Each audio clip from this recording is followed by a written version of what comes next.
This video is about Sandra Bland and the verdict that, well, not necessarily the verdict, but the announcement. The officer who handled the Sandra Bland pulling her over, and the officers in the jailhouse, whoever killed her, those people will not be prosecuted. Those people will not face an indictment. Those people are clean to go and live about their lives and act like this never even happened. So while everybody was shocked that Steve Harvey didn't announce the right Miss Universe and making a whole scandal out of nothing, Sandra Bland's killer, whoever it may be, the officer who pulled her over, the jailhouse, anybody associated to Sandra Bland during the incident of her being pulled out of her car and arrested, none of these people will face a judge. None of these people will have the jury's decision. I want to say that I'm upset, but this isn't new.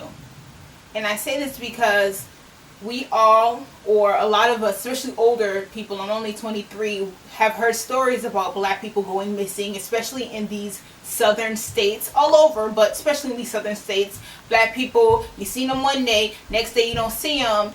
Before, people were nervous and scared and hoping that they don't find their body dismantled or burned or hanging somewhere. Now today we just kind of shrug it off. There have been thousands of black people each year who go missing, especially black women. It's basically a small town of black women and black girls who go missing yearly, but no one seems to give a damn. Now, I'm not saying this to belittle what happened to Sandra Bland. I'm saying this to say she's one of many.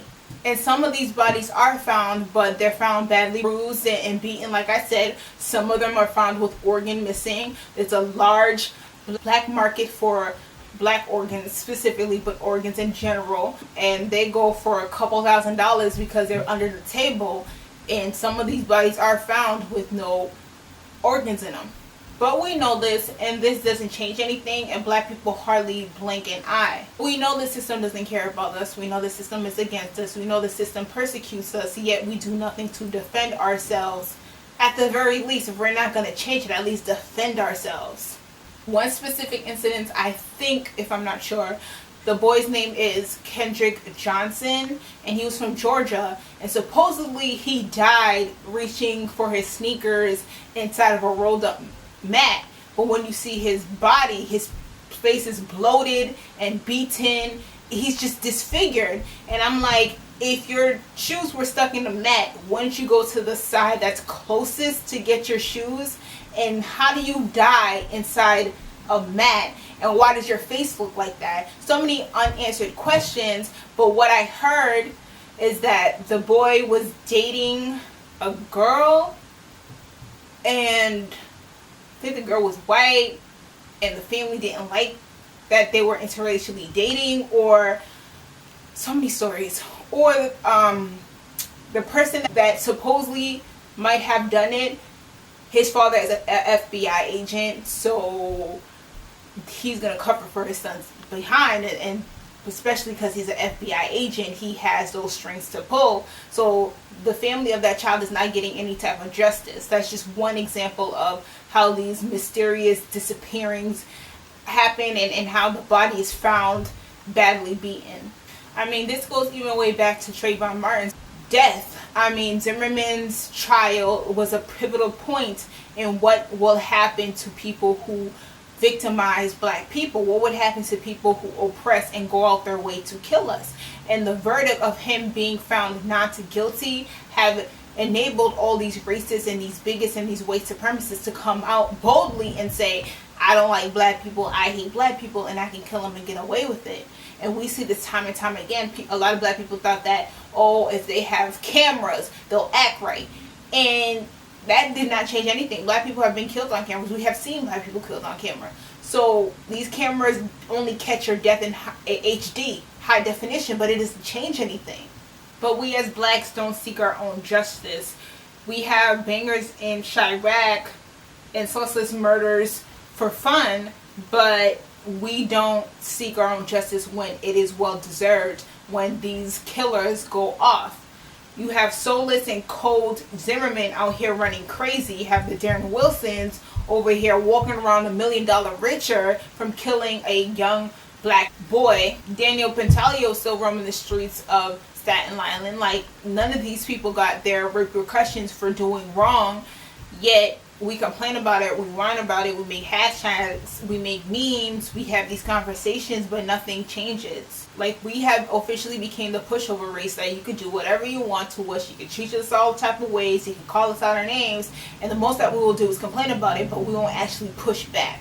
I can't even imagine having a child, then having that child being taken away from me through murder and nothing happens. Like, nothing can replace a child, but to not even just get justice for what has been done, I can't even imagine that. I mean, to be insulted with the murder and not get justice, but not even an explanation. Like, I'm not even worth an explanation that what happened to my child. This guesstimation and say, well, this is the best we have, go on your way, live your life, what's done is done, and I'm supposed to just accept that and swallow that as if that's an accurate explanation. Like, that validates everything. And I don't know what I would feel worse about, is that I don't get an explanation for my child's death, or the fact that my child is now a hashtag, now a meme, now a conversation, just this thing. Like, my child's not even alive anymore, and it's just this marking of this day, this event, but nothing more than a change. On this day my child has died, we'll talk about it, we'll cry about it, we'll hashtag it, and then we move on our daily lives like it never really mattered. But that's how we're living. We're hoping our card isn't pulled, hoping that we don't get taken, hoping we won't end up missing, or worse, found organless, beaten to a bloody pulp.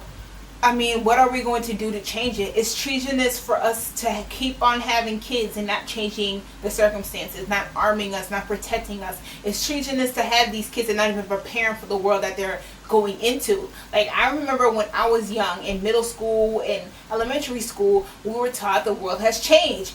It was a brief, polished version of history. It wasn't no, oh, these are how many lynchings that actually happened, and these are the burned bodies. It wasn't nothing like that. It was a couple of protests, a couple of deaths, a couple of mean words, but it wasn't as honest and blunt as I know now as an adult.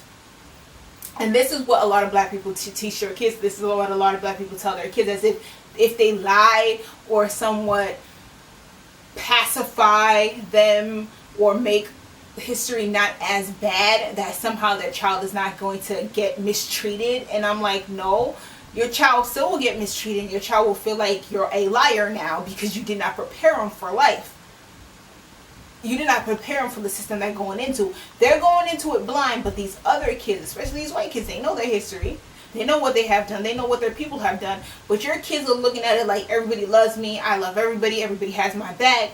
And when something racist happens to them, whether they're called a nigger or whether they're discriminated against or whatever the case may be, they get slapped with the cold, harsh reality of the world, how white supremacy is. And now everything they ever learned, they can't even compute it right because they don't know the real from the fake.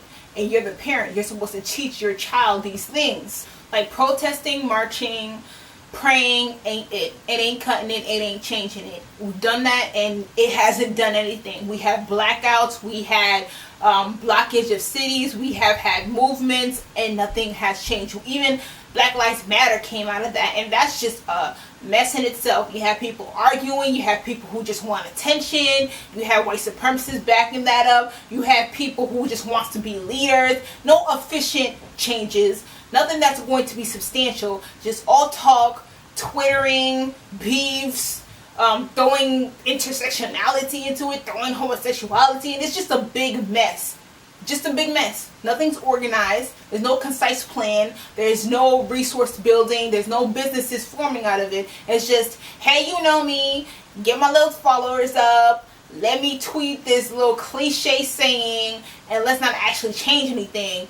But in this moment in time, you know that I'm here as your leader. And that's what we're doing. We're not actually doing efficient changes. We're just here to say, well, I'm here.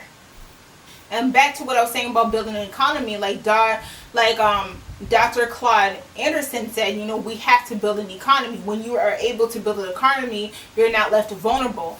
Like, the system of white supremacy hates us because we are black, and they're able to oppress us because we are poor.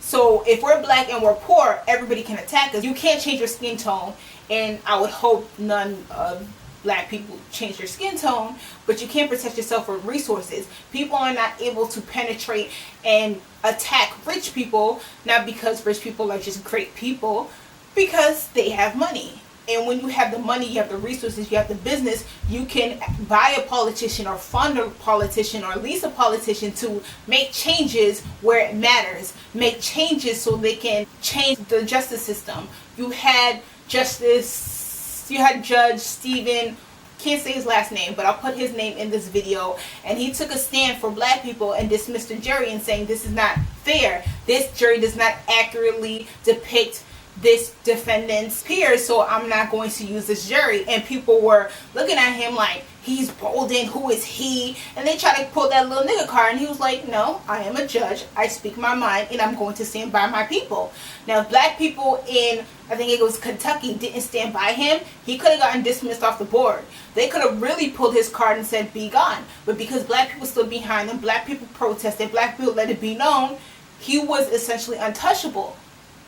And that's what we need. We need people who's going to speak on our behalf, but we need to support them. We need to show them that we are there. Not only with our mouths, but where our dollars count. Your dollar speaks louder than your voice. So whoever you give your money to is whoever you back up. You can't say you don't like the system of white supremacy, but all your hard-earned dollar goes into white supremacy. It doesn't work. We need to really aggregate our wealth.